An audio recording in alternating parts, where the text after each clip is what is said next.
Bonjour, je m'appelle Jean-Louis Fréchin, je suis designer, je dirige une agence de design plutôt spécialisée dans l'innovation, les produits connectés et les questions autour de la ville numérique.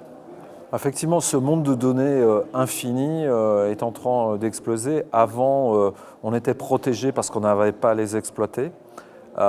Aujourd'hui, on est et on produit énormément de données, donc on est traçable. Alors ça peut être un risque, ça peut être un danger, mais ça peut être aussi une opportunité. À partir de cette grande masse de données, on peut optimiser, réguler, fluidifier des grandes masses, problèmes de santé, problèmes d'usage, problèmes de risque pour les assurances, pour finalement adapter à des caractéristiques très fortes de l'époque qui sont que nous vivons plus à partir d'usage que de possession.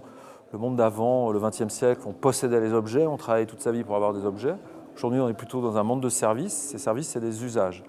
Et effectivement, payer à l'usage, c'est intéressant et ce traitement des masses de données vont permettre ça. Avoir des objets connectés vont permettre de qualifier des usages dans des objets qu'on partage. Mon fils de 18 ans qui vient d'avoir son permis de conduire n'a pas les mêmes conditions que moi qui conduis depuis une trentaine d'années. L'assurance doit pouvoir savoir qui conduit pour adapter finalement l'assurance à la situation d'usage du moment. Et puis les données, on peut aussi les publier de manière anonyme pour optimiser des grands services de santé, c'est-à-dire être dans le care plutôt que dans le cure, c'est-à-dire plutôt que payer des prestations de santé, passer dans un mode de prévention. Et pour ça, les données sont intéressantes. Donc ça, c'est quelque chose qui est intéressant pour le bien commun, pour la société.